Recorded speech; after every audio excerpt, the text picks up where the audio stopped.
There is a consensus that higher education is the best guarantor of a promising career. But with costs of higher education soaring, finding funds for your own in case you're a young professional looking to add another degree to your resume from a top-notch university, or your child's higher education could not be possible without strategic investment and planning. Hello and welcome. Today on the show, we will explore the various ways through which you can fund your child's or your own higher education. First up, let's meet Mr. and Mrs. Sharma, parents of two daughters aged 17 and 13, and find out how they intend to fund their daughter's higher education. Sanya, a 16-year-old class 12 student, is just months away from joining college. Deft at playing various musical instruments, she has a special inclination towards writing and wants to eventually make a career out of it. I'm studying humanities with maths.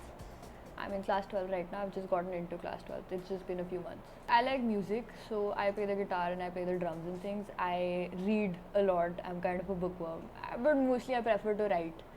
So not fiction, but just anything that I can basically think of. Sanya's 13-year-old sister Ananya shares her sister's passion for music. In fact, she's a step ahead. Ananya has already formed a music band with her school friends, but is perhaps a little too young to plan her studies and decide on her career options. I like music. I play the xylophone sometimes, thoda thoda, and I sing and I play the keyboard a little, and I like painting. I like painting on the canvas. Their parents, Ricky and Shalini Sharma, are both entrepreneurs. Like all parents, they want to provide their daughters with the best education. However, with Sanya almost on the verge of joining college, the Sharmas regret missing out on financial planning. Especially at a time when inflation is at an all-time high and cost of higher education has been rising at a steep 10 to 12% year on year. Frankly speaking, no, and what we have not done so far, and that's what it is hitting us now. And the thought of spending so much of money after once she enters the college, whether it is the normal university or she is going out, or maybe some private colleges and good universities outside Delhi and all. When we actually come to the stage and you're thinking higher education and suddenly you realize that the costs are really too much and you realize that you haven't really planned for it well in advance, then yes, it does make you a little anxious.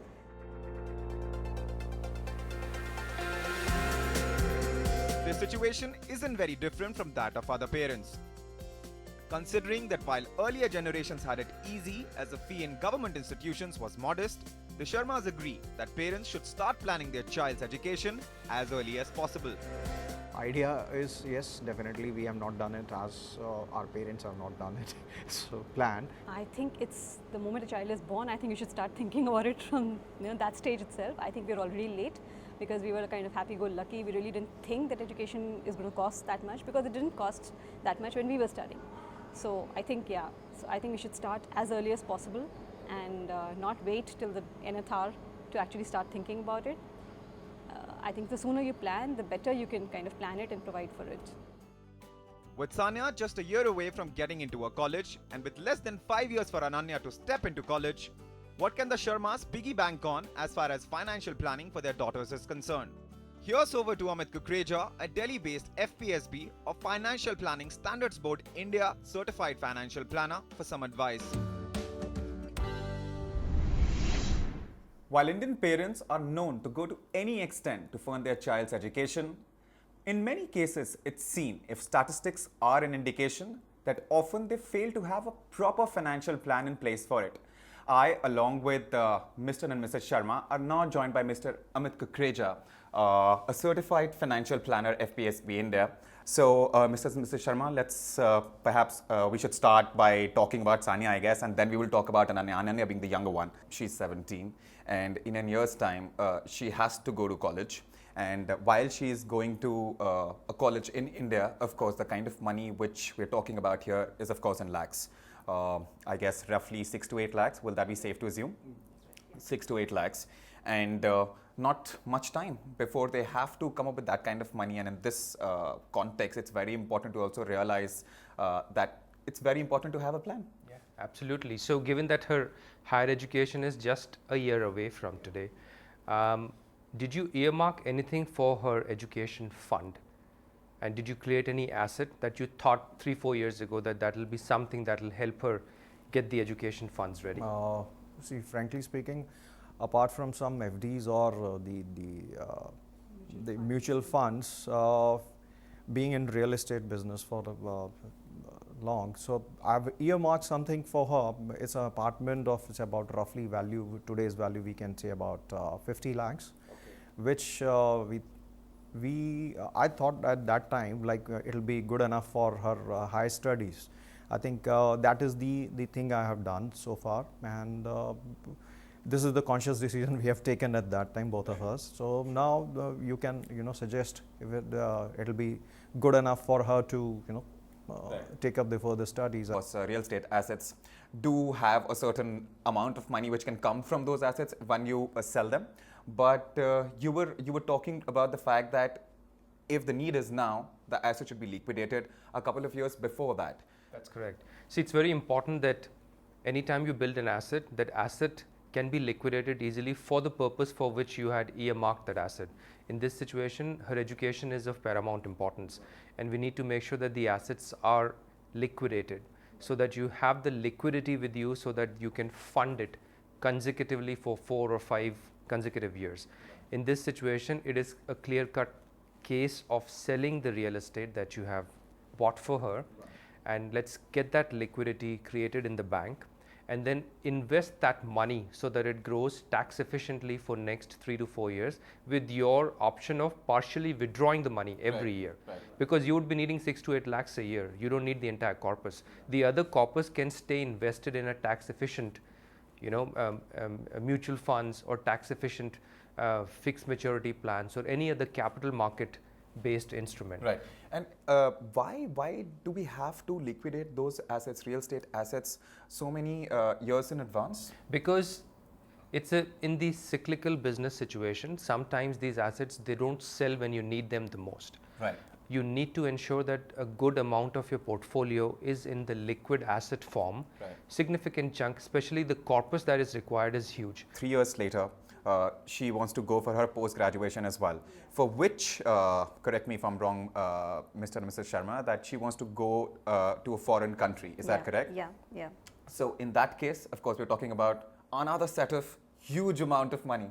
Absolutely. So the other variable, Yes. which hurts in the second case, is the rupee-dollar relationship. Right. We have seen rupee depreciating in last 1 week. We need to ensure that the asset we have earmarked for overseas education is hedged against the rupee-dollar depreciation. Right. So in these situations, I normally advise my clients to acquire foreign assets through the mutual fund route so that the money is parked in the dollar value. Right. And because the relationship is insulated, because your money is parked in dollar value, the depreciation that happens actually works in your favor. It Right. creates a bigger corpus for you in rupees. Right. So in this situation, we need to go into a detailed planning session to figure out how much is that corpus which is required for post-grad in US or UK or any other country, and then how are we investing that money in India or outside India through mutual fund route, and then how are we building that tax efficiency, and is it really possible? Would 3 to 4 years be okay for investing and building a portfolio in that particular time to fund her education after 3 years? See, I think return is not that important for funding her education overseas. What is more important in this case is the depreciation risk that a rupee may have against dollar. So if you can park your money in overseas assets, which means your money is already converted in dollar in today's time, you will hedge that risk. Yeah, that's very interesting actually. Yeah, I never thought of it that way. The younger one. And in her case, we still have a few more years. We really don't know what is it that she wants to do really, because it's too young, too early to actually figure out what she wants to do in life. Which could be very confusing for parents. I mean, you can plan only when you know what you want to do, right? So in this case, what kind of a plan should parents have? So in Ananya's situation, we have a better opportunity. Assuming we are starting from scratch, we can start our systematic investment plans in hybrid equity-based mutual funds.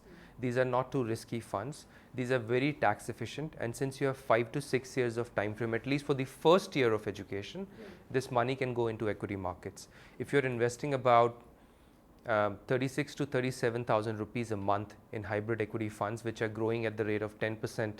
With tax efficiency, you'll be able to easily create a corpus of 30 to 35 lakhs in next 5 years.